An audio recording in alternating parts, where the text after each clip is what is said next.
1 1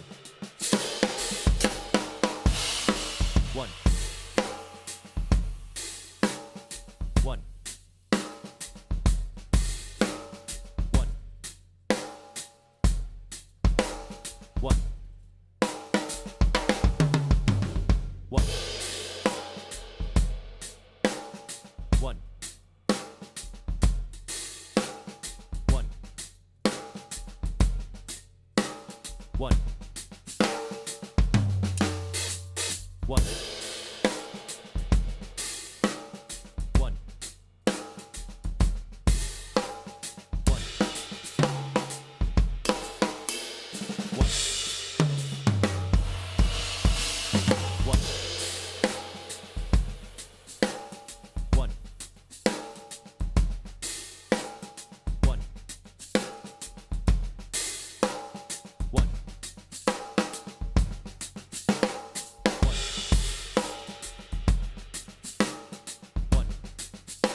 1 1 1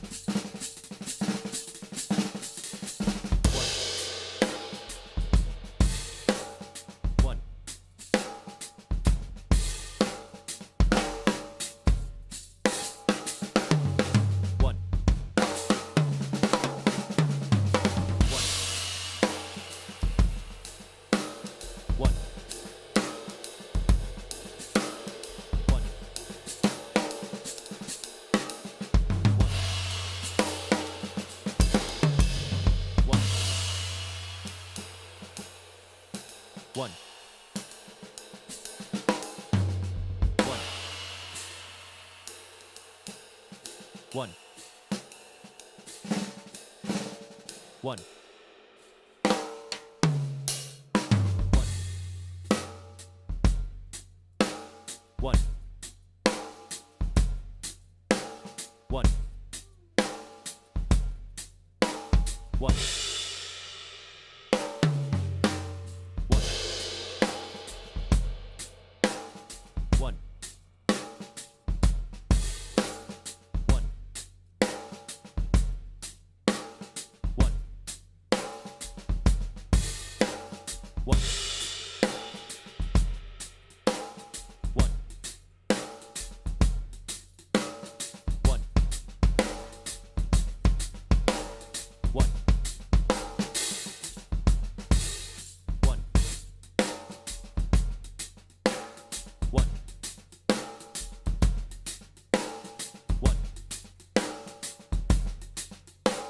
1 1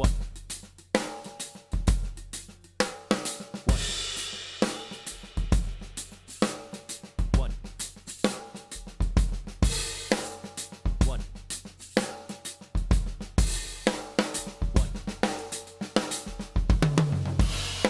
1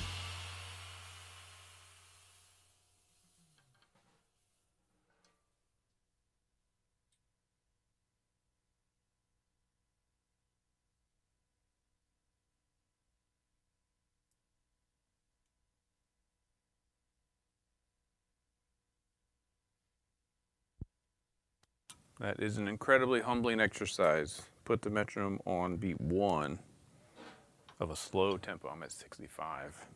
1 1 1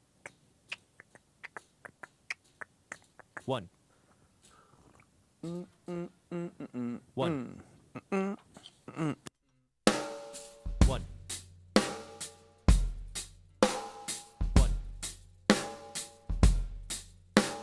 1 1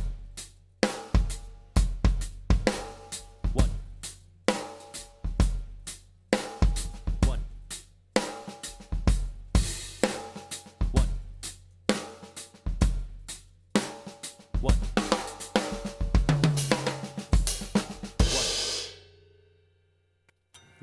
So yesterday I tuned up the toms on this gigging kit, and I'm loving them. It was, what was it? F sharp and C sharp. And then I brought in the matching snare because I want to start getting this back into, oh, bottom head's broken. Well, I'll have to change that later. But this is the matching snare for this kit, which is a killer 5.5 by 14 oak with no flange hoops. That's pretty crazy. It sounded good, even though, yeah, right there it's cracked. Probably poked it with a snare stand at one point. So anyway, I tuned up the head. This drum should be at a G sharp. Let's see.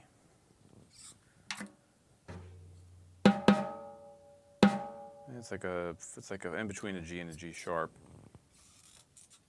which sounds kind of cool with the toms.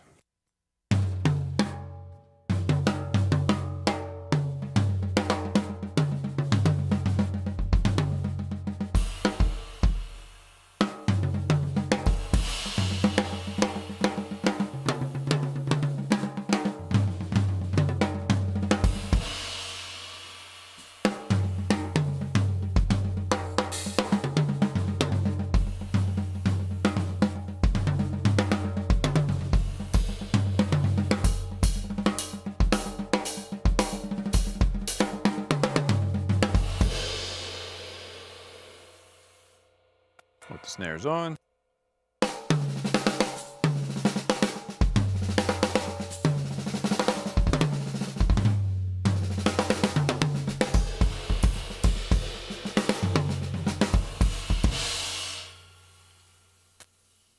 Now, this is a Drum Factory Direct. Again, I'm testing those prototype 10 mil classic coated.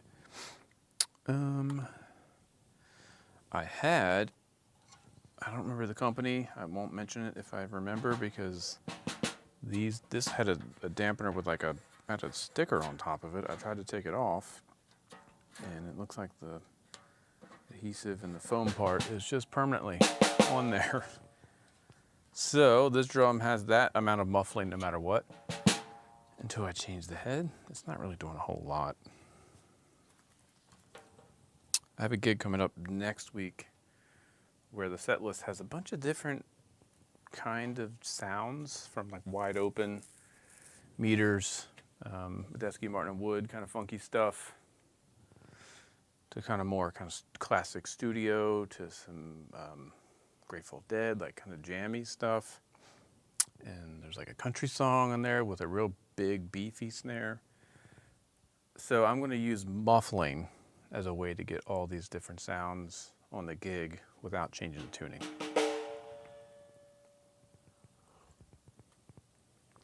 So the first sound is wide open. This will be for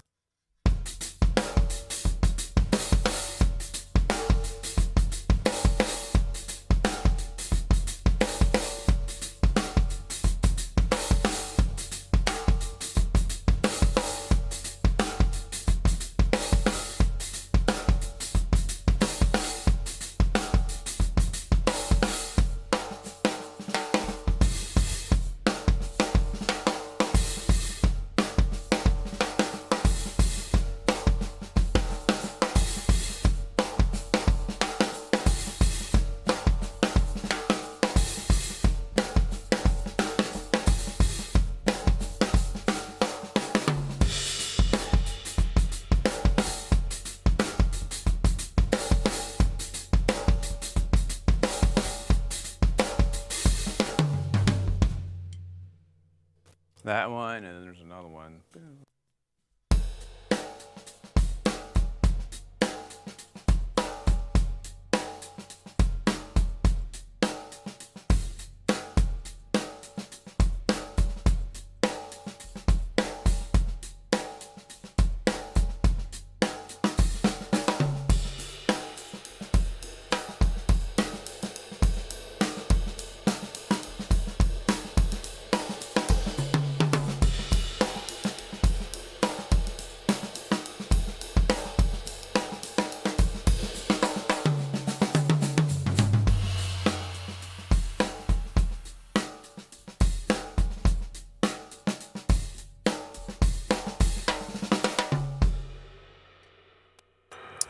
Billy Martin kind of vibe. So the first option, I'm going to compare these here. I've got this big 2-inch 12 mil ring, but I think actually the first dampening option is going to be this drum wallet, which I have stuck to the, attached to the tension rods. Basically, it's like a little sandbag, like an ankle weight, kind of mimicking a wallet.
So that'll probably be for the kind of Grateful Dead kind of country 2-beat feel songs, train beats and stuff. Just makes it sound chunkier without really deadening it a ton.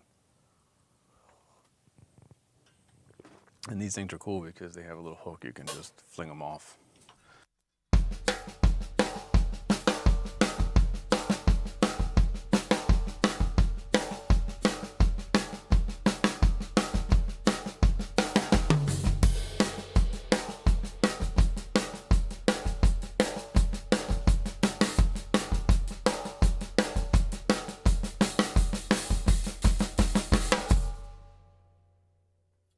With the drum wallet.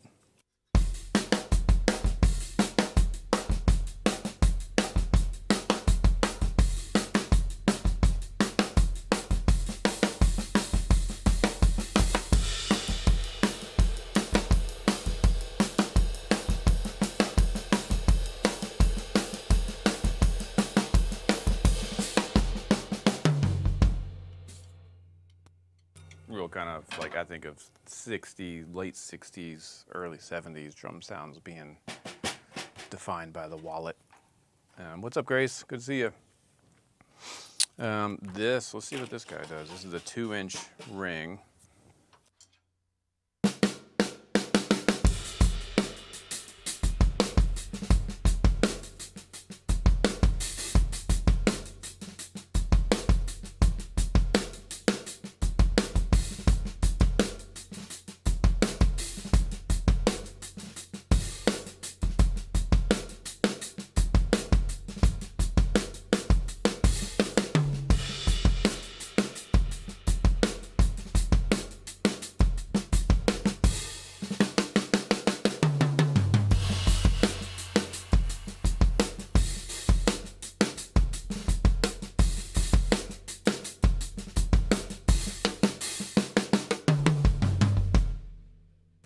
It's pretty extreme, but it does sound kind of like 80s to me. If there's anything on the set list, I don't know if there's anything on the set list that's 80s. Yeah, there is. Touch of Gray.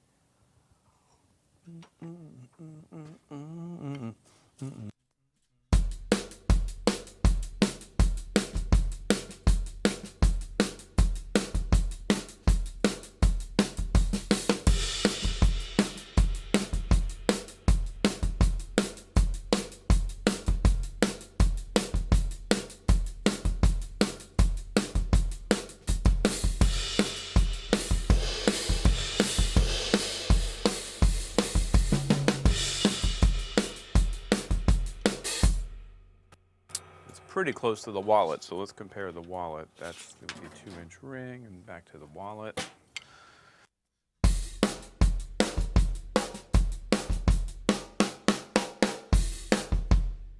Yeah, it's close, but it's a big difference. There's still a bit of high-end kind of bite coming out.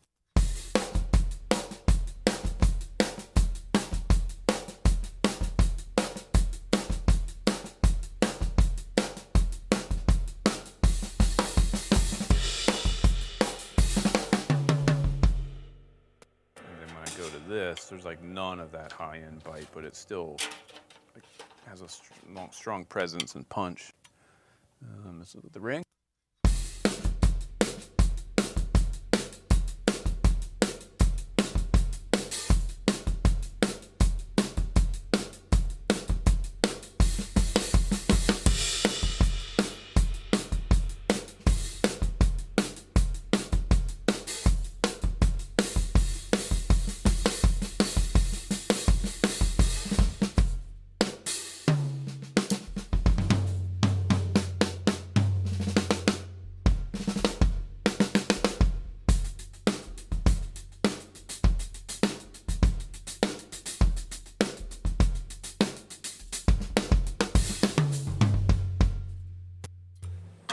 Definitely way more controlled, which just is an option. Now we'll go into the big fat snare drum world. This is the original version of Steve's Donut that I got, gosh, many years ago. Whenever the company first started, this is one I got from them, and this is one I took on the road with Aaron Ray back in the day. And it always sounded good in every room. So this is the big fat snare drum with, I don't know what that is, a 6-inch hole.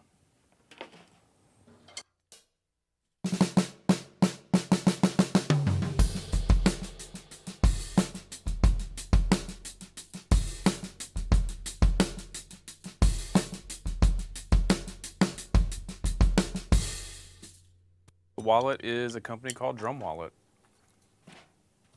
Yep, Drum Wallet, made in the USA. They have different options. This is I think this is the biggest one. They also have one that's like a stopwatch shape, and there's a smaller one. They're very, very cool to keep around.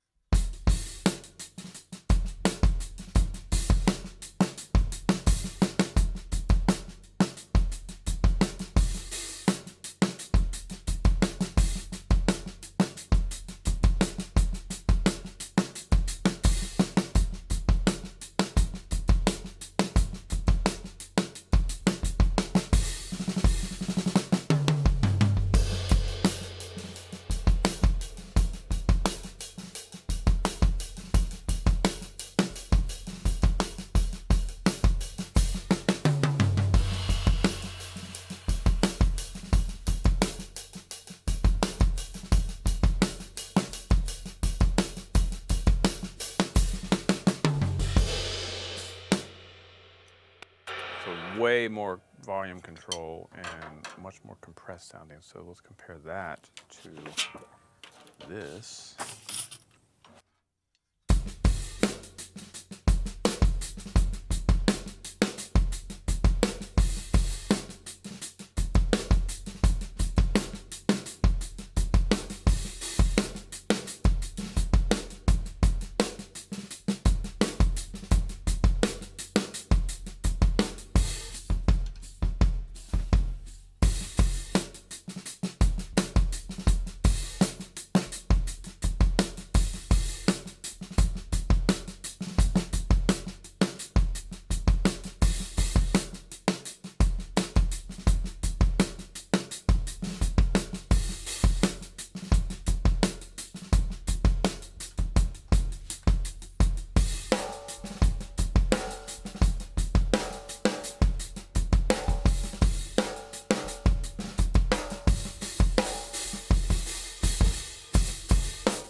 So it sounds like through the mics, the 2-inch and the Steve's Donut, similar timbre, but I can tell you that this is bringing the volume down a lot more.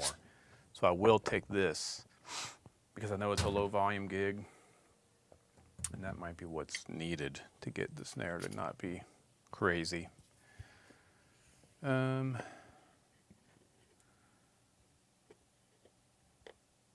Do I have a sound man riding the fader when you switch muffling? Well, in this gig, it's going to be open air. So it'll just all be in my hands. The kick drum will be mic'd, but the snare volume is just going to be open air. Usually, if I'm playing through a big system with a big front of house, I will just make a decision.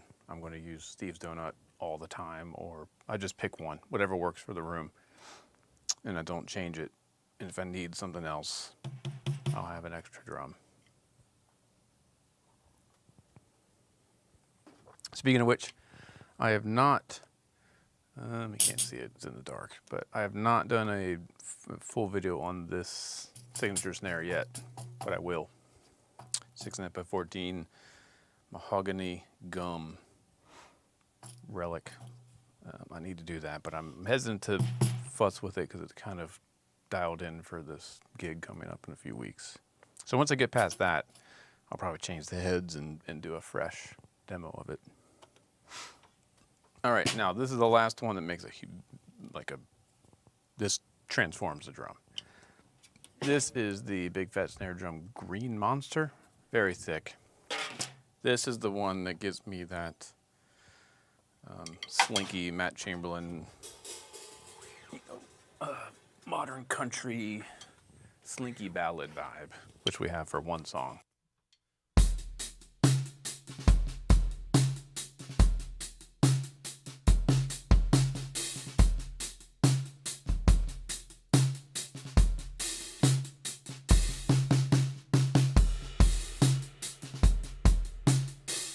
Compare that to the drum over here that's kind of detuned for that sound.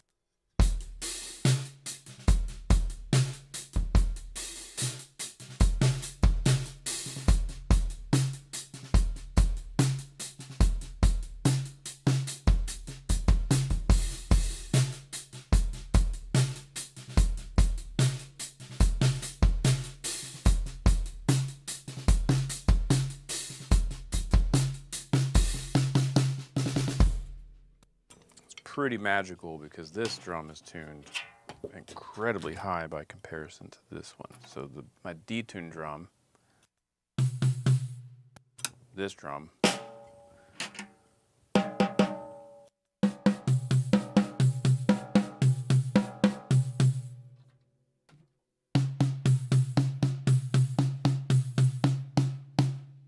you can hear the bottom head flapping when I put the Green Monster on. Wild. So it almost matches the pitch.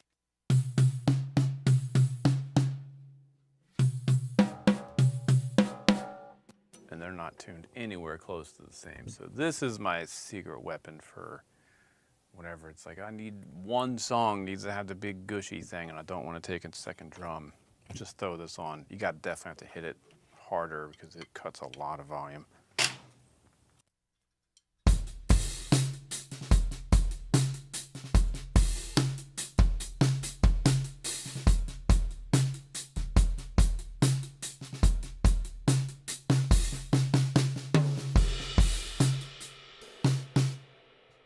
And all of that, why is it every time I'm on here somebody calls me, but yet my phone never rings otherwise? All of that extra hum you're hearing is actually coming from the rack tom.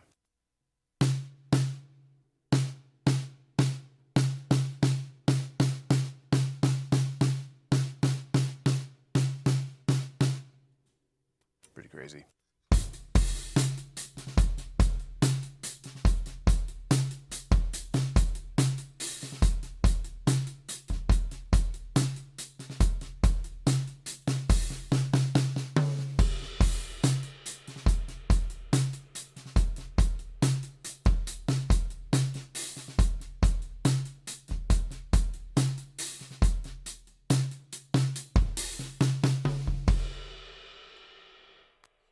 because it's a low volume gig, I think I'm probably going to be alternating between this and then this for the one song that needs that. So here's those side by side.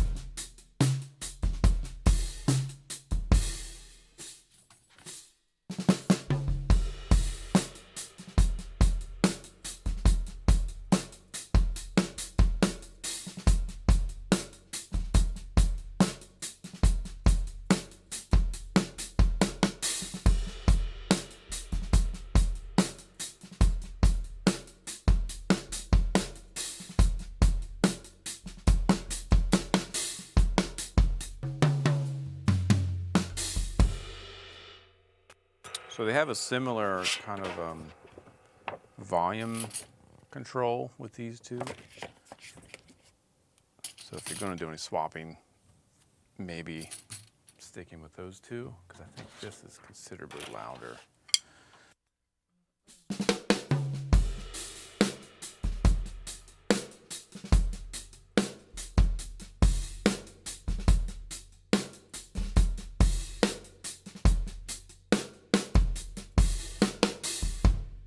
Sounds so much better though, so that might be my default. And then there's the wallet.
I mean, I love the way this drum sounds open. I mean, it does have this little bit of whatever that is, sticky, thin foam rubber that I can't get off.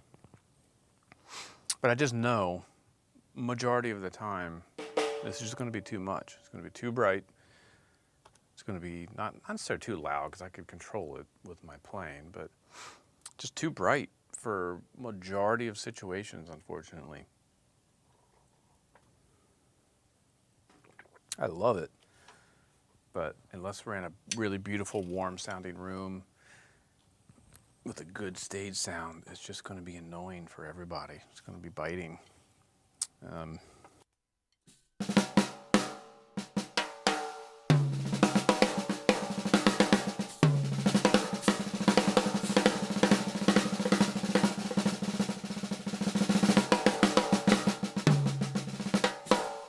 Sounds amazing. So probably the most open that this drum would ever get, and it ever has. I mean, I've used this already a ton. Oh, that bottom head is completely broken now. Still sounds good. Every gig I've ever done with this drum is, at the very least, I've got the wallet on.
So as much as I would love to just take it all off,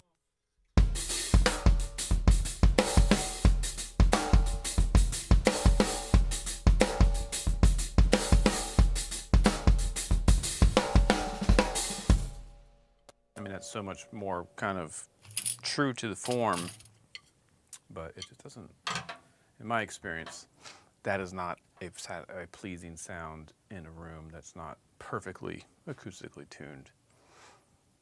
Most of the time I'm playing in, I mean, temporary stages with a bunch of aluminum, or there's a bunch of windows or wooden walls behind me, or glass everywhere, or concrete floors, and it's just way, way too bright.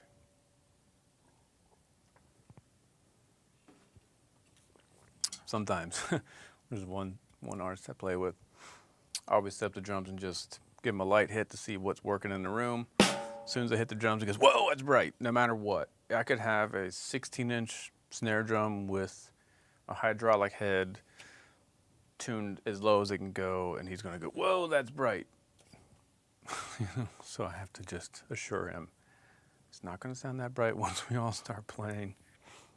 It is a snare drum. It does have wires on the bottom, but it's a relatively annoying instrument, unfortunately. So that's why I almost never can get away with wide open drums with no muffling. So check this out. This thing still sounds amazing, but look at this bottom head. This is the original head that came with the drums. So it's lasted 3.5 years. There's a massive hole in it. Right here.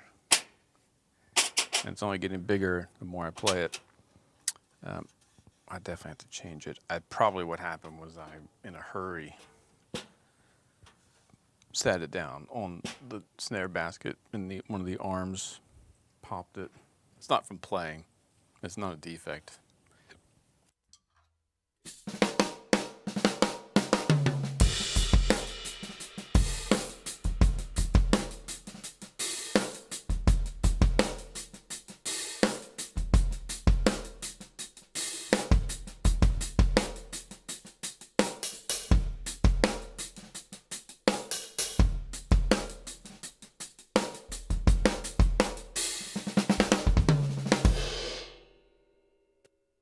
Yeah, the PowerStroke 3 is a cool head. I mean, it is muffled. That's why you don't need it anymore. It does have essentially a muffling ring around it. I used that head for a long time. I got away from pre-muffled heads, not because I don't like them and I don't think they sound good, but I don't like the head starting at a point that's already dampened, because I want to be able to, if I'm in a perfect situation where, man, this drum just needs to sing out, that head won't let it do it. Which is why I tend to go with a single ply and then add things for dampening.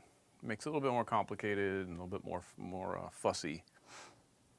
But that head is great. That head, I guess, is what Steve Gadd had something to do with it. I don't know if that's 100% true, but he always cut out his own rings and kind of created that sound. And then he went and started using the P3 when it was available.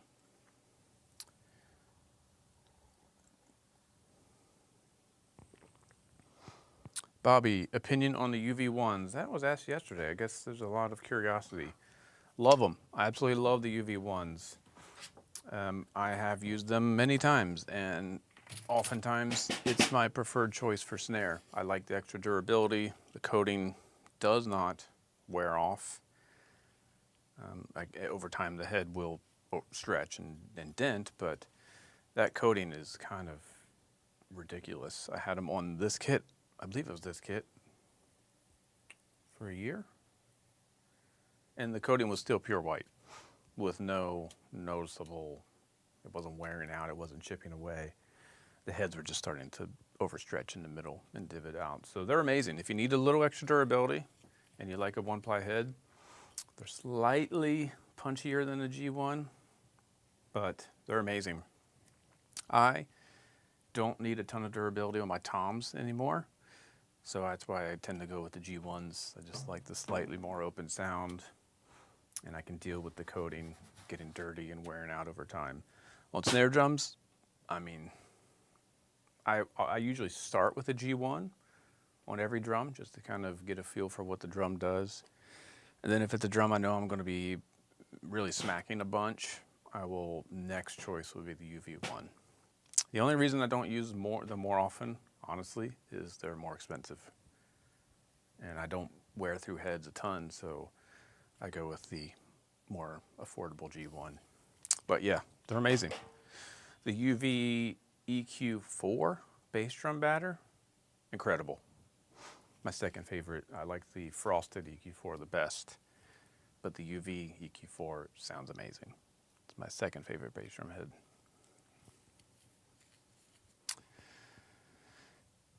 Yeah,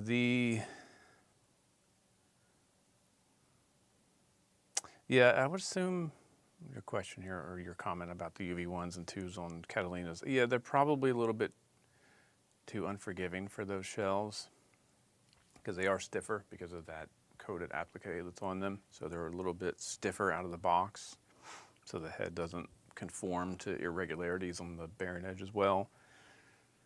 But if you have a perfectly flat, round shell, they're amazing. They also didn't, and this is just Evans in general, I have some undersized Premier drums, and the way the collar is on the Evans heads, it slipped through between the shell and the hoop too easily.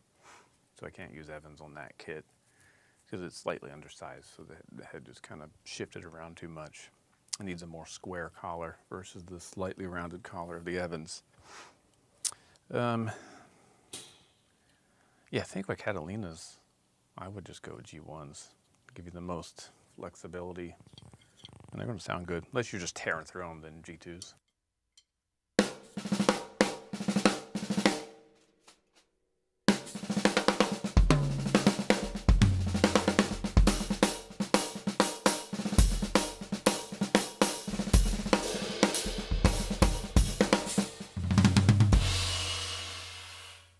Man, I'm glad I realized this head was broken because this was going to be my primary drum for, I've got a couple dates out of town.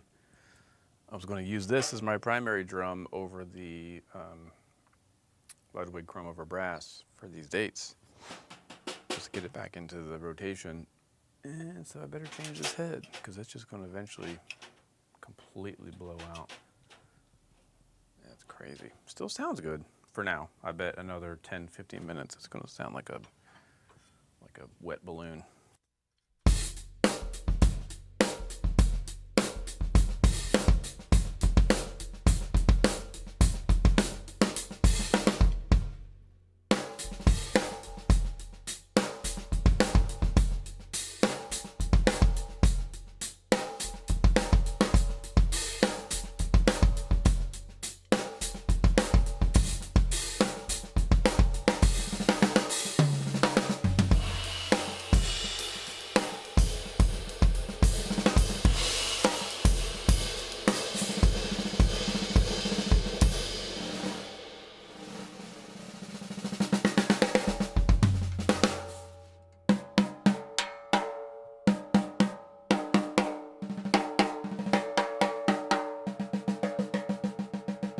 Starting to really sound flappy. That's not snare buzz, that's the bottom head buzzing.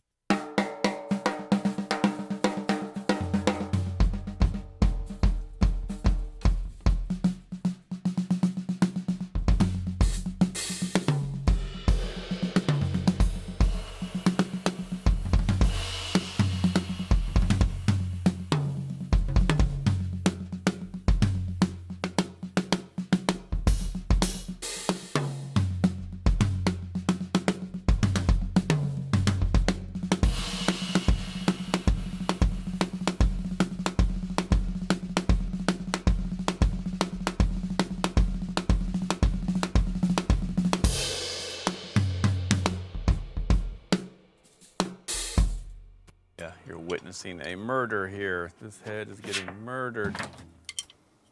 Really can hear it with this guy.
right.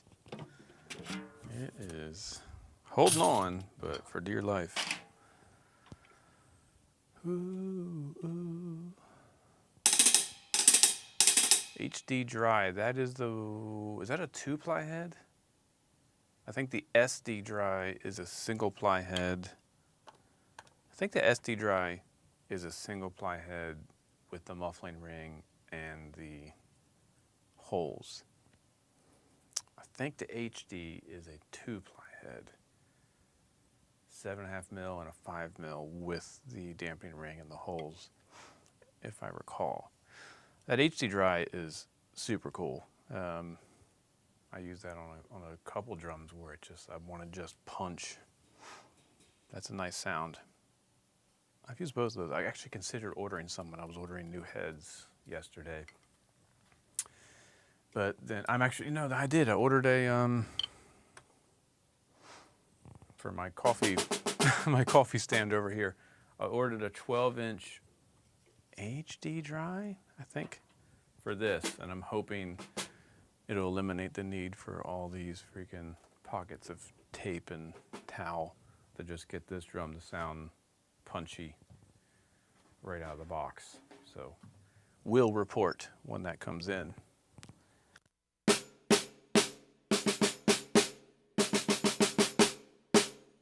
So I want that to sound like I'm pushing a button on a drum machine. One sound, one dynamic, psh, psh, psh, but high, not a dead sound.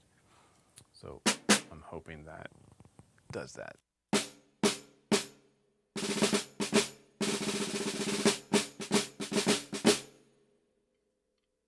Because that drum head needs to be changed. It's been on there for probably 10 years, if not more. Took it on the road in 2015, and it had that head on it before that.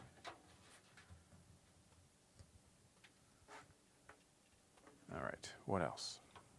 Any other questions before I kick off here? So the moral of the story for me is, yes, I love a wide open snare drum, but no, it almost never works in the real world. Even on recordings, it's like, yeah, that sounds amazing, but it's just so many overtones, takes up so much space. Inevitably, I'm asked, can you dry up the snare a little bit?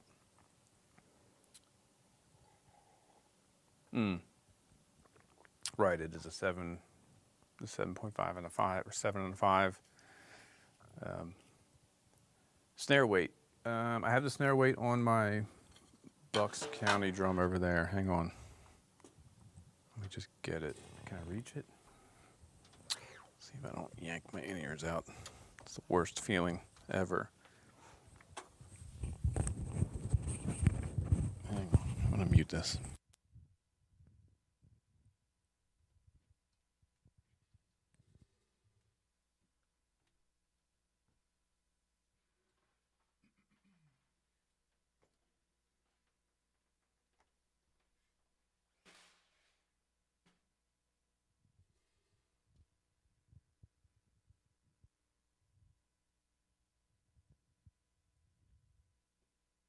So I have the original snare weight on this drum, which is dialed in for that gig with Jeff Taylor coming up.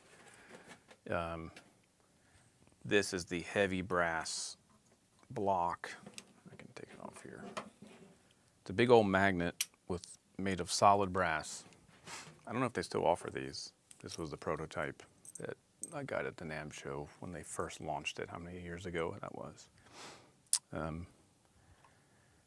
So it's a big old heavy chunk of brass with a magnet that sticks to steel hoops, and it has a little channel, so it goes over the hoop, and a little thumb screw so you can tighten it down.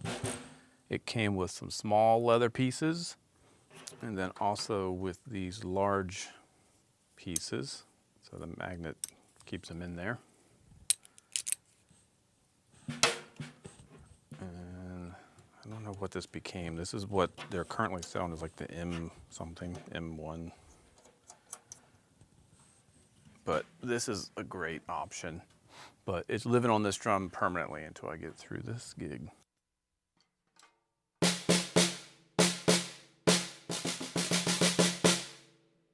It probably does similar thing as the wallet. Maybe just a little bit more because it's heavier.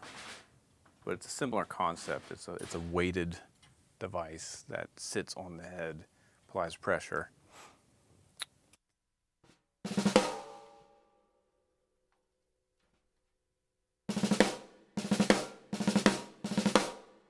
So that's the drum wallet. Similar, I would say similar results.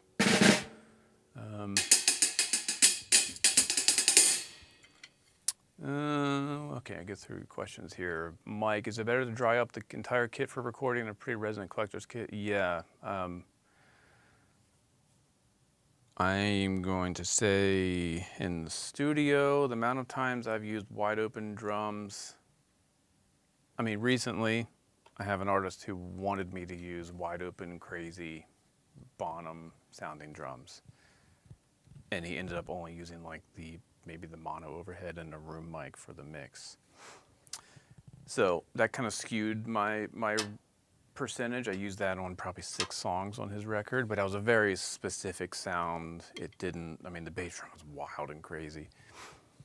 Majority of the time, at least a gel or maybe more on each drum. Bass drum, at least a bath towel inside, usually a bit more, like a rolled up towel on each head with another towel in the middle, or these Remo muffle things, at least. Sometimes a pillow, sometimes more. Because the sustain and all that stuff, it's super satisfying as the player, but the microphones just hear it all and it just clouds up the mix. You end up having to do a bunch of editing and a bunch of gating. So I prefer the drums to kind of hit and get out of the way. So I use dampening to control that more than anything. It's to make it go boom and stop. Yeah,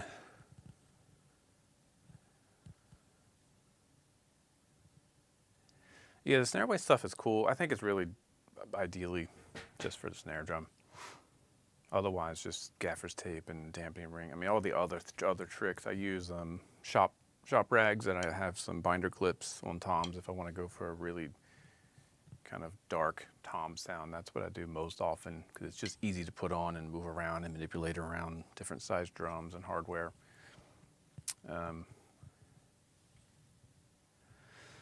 The Bucks brass snare, yeah, it's the satin brass, I think is what he calls it, or maybe brushed brass, 5x14. It's the most affordable brass drum. That was the whole point when I was talking to him. I was like, what would be the most affordable brass drum that we could make? Because you can get steel that's cheaper, but I wanted a brass, like a nice, rich sounding brass drum. So that is absolutely the most affordable version. It's an 8-lug, I think it's like maybe $5.99, $4.99. It's a great drum. Highly recommended. Because I wanted something that would compete with my chrome over brass Supra. And it does that for sure. Evans O-rings, yeah, they're great. I always have them and I always take them. I end up not using them as much these days because I just quickly can add tape and stuff. But yeah, those are great. Those are the best quality ones too, which is what we designed. This is a DFD dampening ring that we designed. So it's modeled after the Evans 2-inch, but it's thicker. This is a 12 mil, so it gives you an extra. I wanted a ring that had more drastic effect versus subtle effect.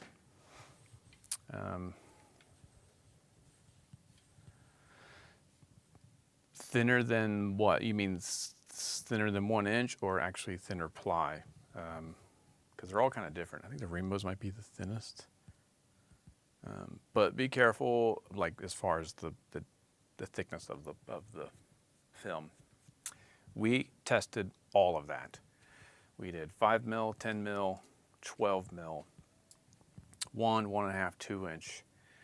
The skinnier and thinner rings didn't dampen the drum enough, and what it did do was it kind of allowed like a resonant frequency to poke through in not a good way. So that's why we ended up with the heavier weight, and then we offer this in 1, 1.5, and 2 inches. So yeah, I don't know if these are on our site yet, but I'll find out. We have these on order. You can get like a value pack with different widths.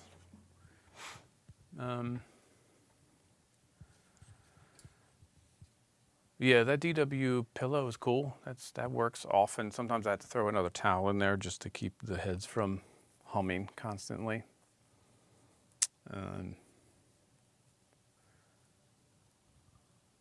The problem with that DW hourglass pillow, if that's the same one you're talking about, the problem I have with that is that it's kind of rounded, so you can't, like I use a boundary mic, a Shure, whatever that is, beta 92A, whatever it is, the boundary mic that has to go in and sit on something, so that pillow is rounded so it doesn't work. I have to put another towel in there or something. Yeah, so I'll find out more about where we're at with these DFD rings, because I did a whole bunch of testing and we kind of settled on some like variety packs, so you can have some options, because they sound cool when you layer them as well. You can kind of create more of the Steve's Donut vibe by layering like the 1 inch over top of the 2 inch. Yeah, so that's it. Is muffling bad? Of course not. Is muffling cheating? Of course not. A well-tuned drum, even with a broken bottom head,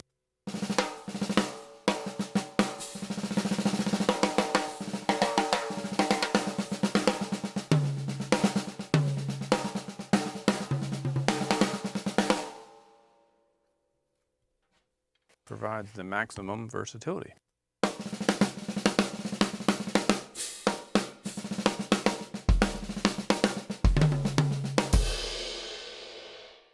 So I never use muffling to compensate for bad tuning. Muffling is used for control and sound sculpting.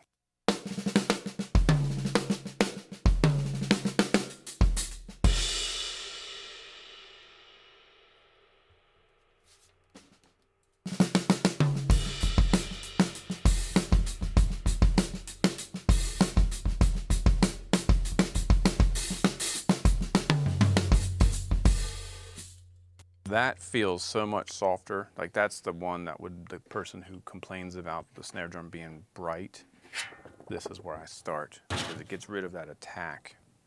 And then you've got the transformer here, the green monster.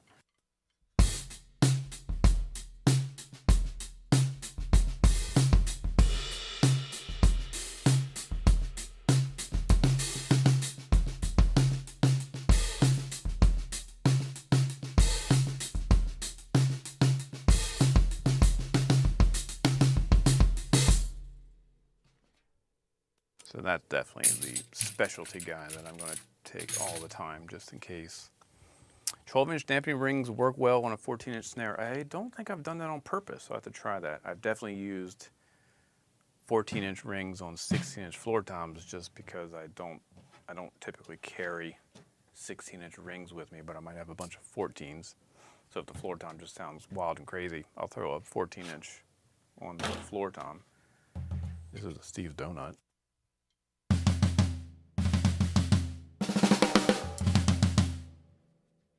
Not my favorite sound. What about the ring?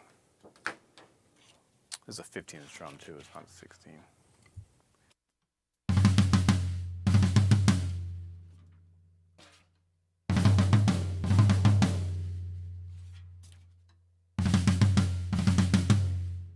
Yeah, so in a pinch, if it's just I need to fix it immediately, I'll often throw a 14 on the floor tom.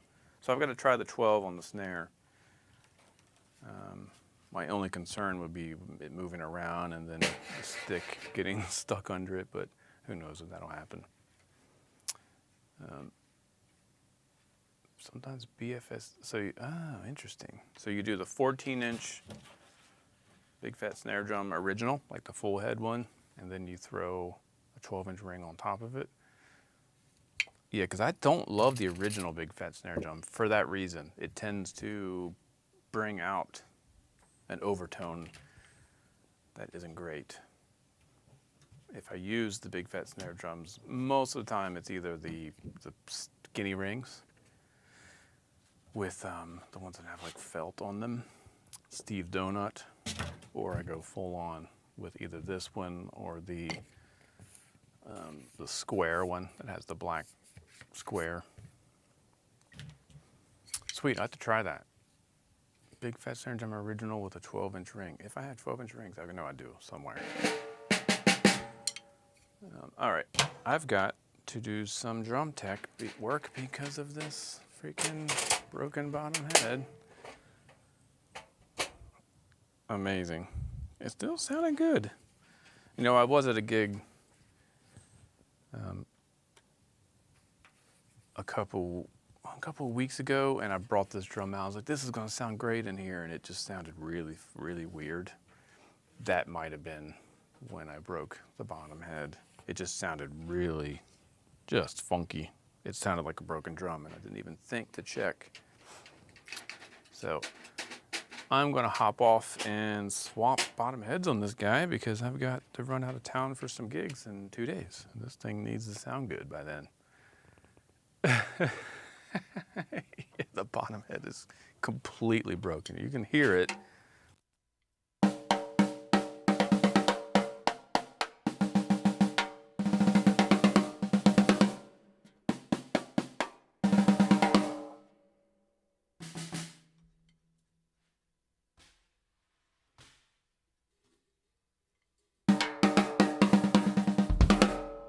Like all that fuzziness is the bottom head.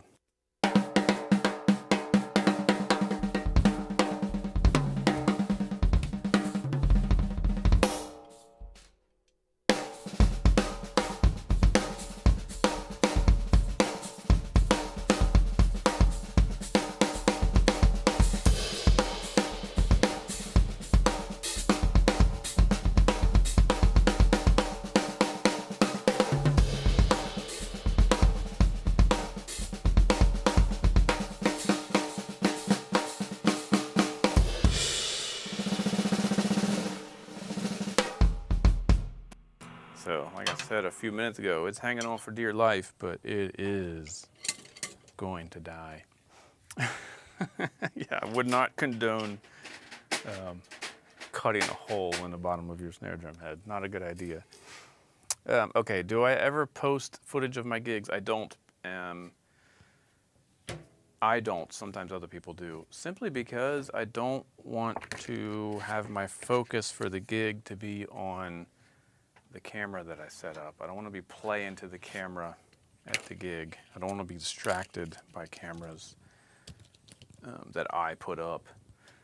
I want to play the gig. I want to play with the musicians. I want to play for whatever audience is there, and not feeling like I'm having to capture some content. So that's just my kind of personal philosophy. Unless it's specifically something that I need to do, I will not set up cameras for gigs. It's just too distracting. I want to be present in the moment when I'm performing for people versus in here with cameras where I can, you know, kind of do what I need to do to get the right content. Gigs are different. It should be loose. I also don't want to be like, oh, I screwed up and I'm recording it. Everyone's going to hear me sound like crap.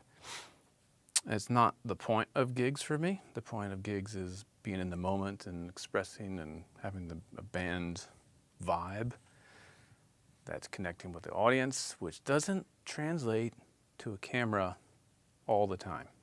Sometimes it can sound really weird when you listen back, but you know in the moment it was right.